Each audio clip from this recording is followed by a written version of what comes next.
Vous savez, parfois on pense que notre histoire est triste jusqu'à ce qu'on écoute l'histoire des autres. Aux États-Unis, on est dans un pays de droit. Je vous explique cette histoire pour que toi qui vis cette situation, tu puisses vraiment réaliser tes droits. Tu puisses te battre pour tes droits. Tu puisses sortir là et puis aller chercher des informations. Ce n'est pas normal.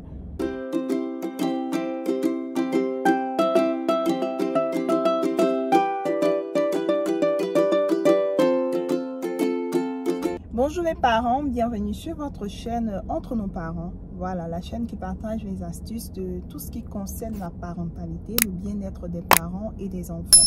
Aujourd'hui, je vais vous raconter une histoire. Ceux qui me suivent déjà savent que je suis une mère seule, c'est-à-dire je suis célibataire et j'éduque un enfant. Je suis aussi étudiante et je travaille. Je fais partie d'un groupe de femmes mères seules à l'université de Utah. Voilà.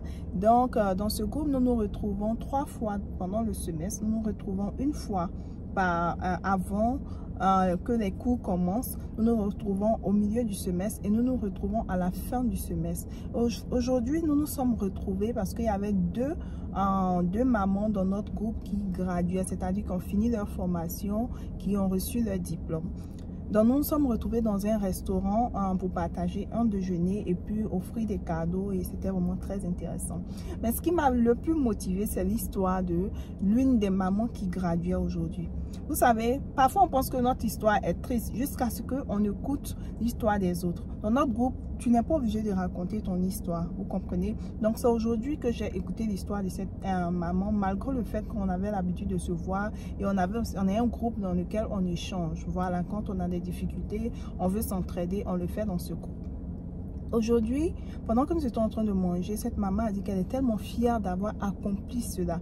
Les mamans, vous comprenez par là que même quand on a un enfant ou on arrive à un certain âge, on n'est pas, comment on dit ça, ça ne nous empêche pas de réaliser nos rêves. Ok, on continue. Donc cette maman était tellement fière, mais j'ai été encore plus fière d'elle lorsqu'elle a raconté son histoire. Parce que ça va aider, ça va sauver des vies. Voilà, ce que cette femme a vécu a été un traumatisme et je pense qu'il y a beaucoup de femmes qui vivent cela mais qui n'en parlent pas. Et aujourd'hui, si elle a parlé, je lui ai dit merci vraiment d'avoir partagé sa situation. Ce qui s'est passé, c'est que cette femme, elle est africaine. Elle est africaine, elle a rencontré son mari dans son pays d'origine, dans un pays anglophone.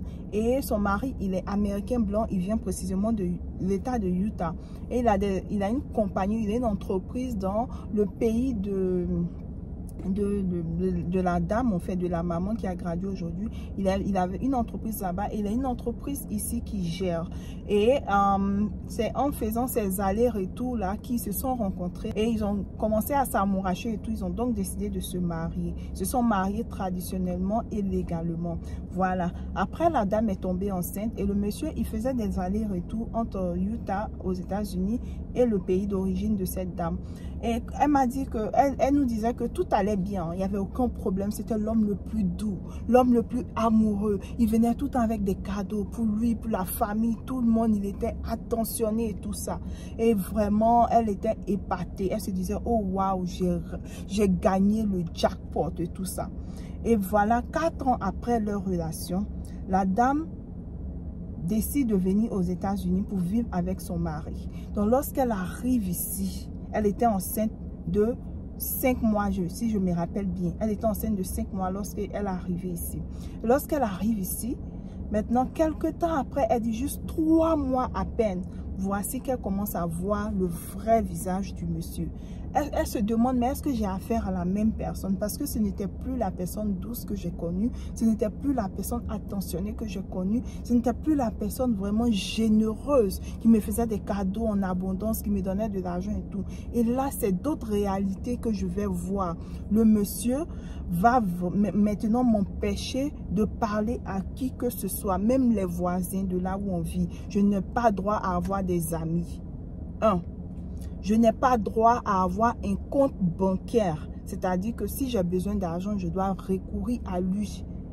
2, je n'ai pas droit. 3, je n'ai pas droit à travailler. Je dois rester à la maison, m'occuper des enfants. Alors que quand on était au pays, on a dit que si je venais ici, j'allais travailler. Mais lorsque j'arrive aux États-Unis, ils m'empêchent de travailler, ils m'empêchent d'ouvrir un compte bancaire, ils m'empêchent d'avoir des amis, ils m'empêchent d'avoir même des hobbies. C'est-à-dire quand je vais aller quelque part, ou genre par exemple, j'aime le sport, quand je dois aller au gym, je ne peux pas. Il doit être présent. Waouh! Et la manière dont elle expliquait avec les émotions, j'étais dépassée. J'ai dit waouh! Il était tellement so controlling. C'est-à-dire il avait le contrôle sur elle et elle ne pouvait rien faire. Et elle s'est dit, waouh, si je reste dans cette situation-là, ma situation ne va jamais changer. Donc ici aux États-Unis, c'est comme ça.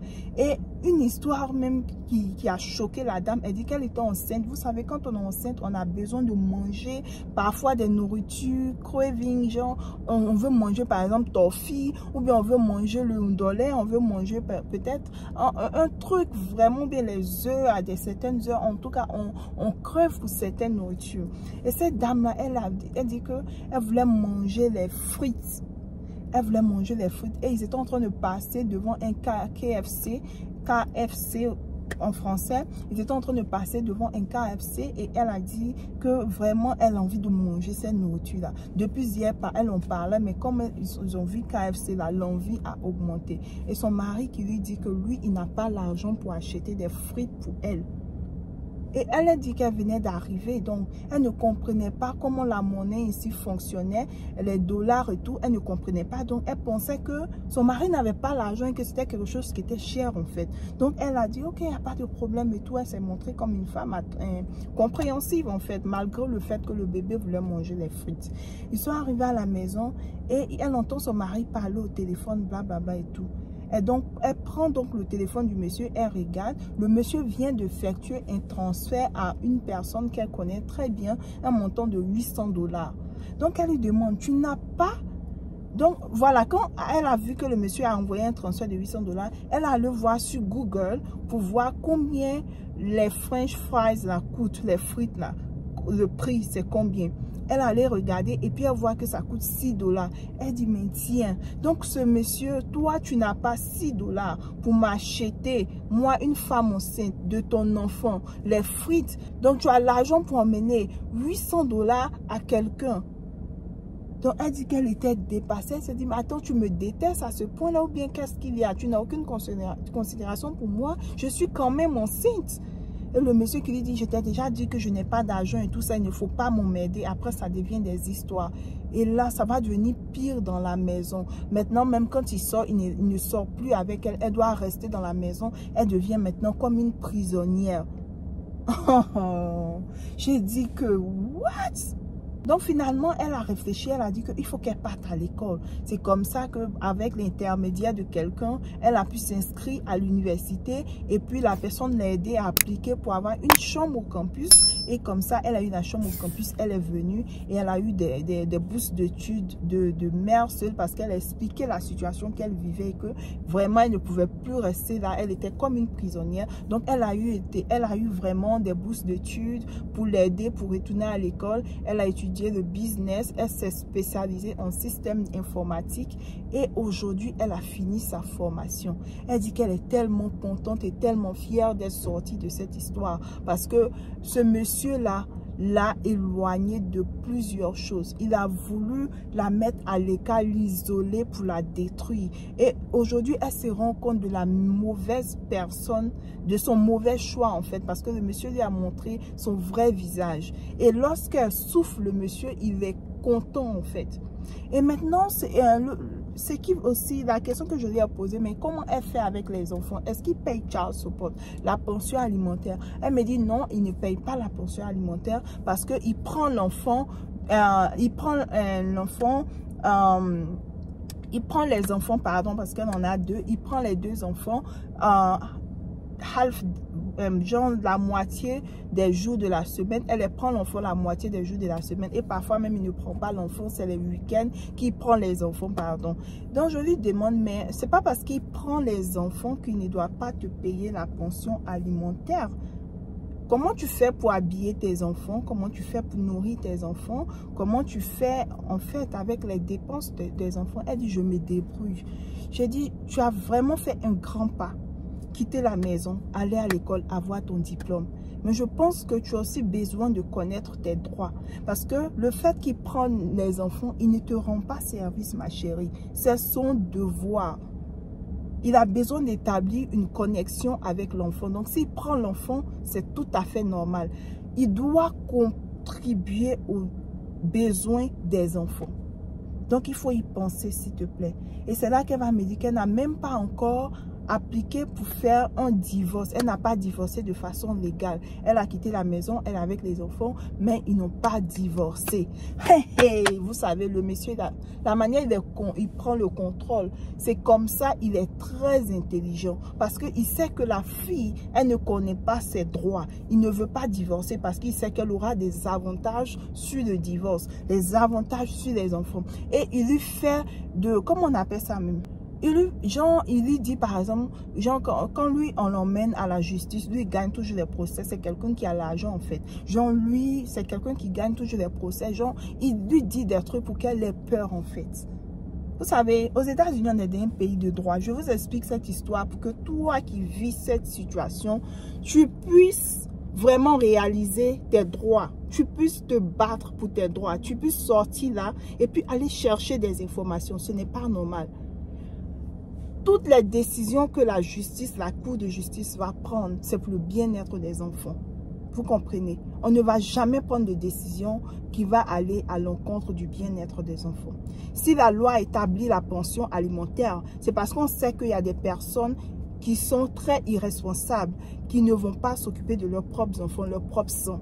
Et la loi va les forcer pour ça. Donc, si toi, tu vis la même situation que cette histoire que je viens de vivre, il faut chercher des ressources, surtout si tu es en Europe ou en Amérique. Il faut chercher des ressources pour aller vers les formations. Il y a tellement d'organismes, tellement de programmes qui peuvent t'aider à trouver la solution à ton problème. Même si on t'isole, trouve un moyen de sortir de ce cauchemar. Comprends tes droits, tu comprends? C'est très important. Ça va te faire sortir de cet isolement. Ça va te faire sortir de cette situation précaire que tu vis.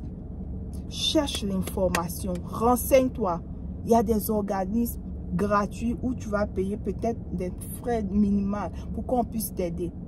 Et ma joie dans cette histoire, c'est que quand elle expliquait cette histoire, il y avait aussi une mère seule dans notre groupe qui a dit que je travaille au court. Ah. Elle a dit que je travaille au court. I can help you with that. J'étais tellement contente. J'ai dit thank you so much. Je vais rentrer en contact avec toi. On va aller là où je travaille. Je vais te présenter à des avocats là-bas. Je vais te présenter à des paralélogales là-bas. Je vais te présenter à plusieurs personnes à qui tu vas expliquer ta situation et puis on va voir comment on peut t'aider. Parce que moi, je suis étudiante. Puisqu'elle est étudiante, nous partons à l'école dans la même université. Je pars à l'université, mais je travaille là-bas pour avoir de l'expérience. Mais je peux te mettre en contact avec quelqu'un. Vous voyez l'importance de parler. Parce que si elle avait gardé, depuis on se voit, c'est pas la première fois qu'on se voit, elle n'a jamais parlé de sa situation. Mais aujourd'hui qu'elle a changé, elle a fait sortir, elle a expliqué, voilà maintenant dans le groupe, il y a quelqu'un qui peut l'aider, qui va la mettre en contact avec d'autres personnes. Donc elle lui dit, please, fais ça, pardon, pour moi. Vous voyez l'importance de parler. Parce que vos maris, là, quand ils vous emmènent ici, ils vous isolent. Ne parle pas avec telle personne. Il y a quelqu'un qui m'appelle. Pardon, je vais te rappeler. Je vais te rappeler. C'était l'histoire. Et il y a eu plusieurs parce que nous avons beaucoup échangé les histoires. Il y a plusieurs histoires. Je vais vous raconter les histoires au fur et à mesure. Si tu as aimé cette histoire, tu as aimé mon conseil, abonne-toi, like et puis partage la vidéo avec quelqu'un qui en a besoin. Je te soutiens. Tu as mon soutien même si je ne te connais pas. Tu peux le faire. Tu peux le faire. Ne pense pas que tu vis dans un pays, tu vis dans le pays d'autrui, tu vis à l'étranger, tu n'as pas de pouvoir. Non, c'est faux et archi faux. Tu as du pouvoir. Je crois en toi. Je crois aux ressources que tu vas trouver. Tu comprends? Lève-toi et puis va chercher ces ressources-là pour pouvoir défendre tes droits et arrête de te faire abuser. Tu comprends? On se retrouve dans une très prochaine vidéo. Je vous fais plein de bisous. Je vous aime. Abonnez-vous surtout. Likez, partagez, partagez, partagez.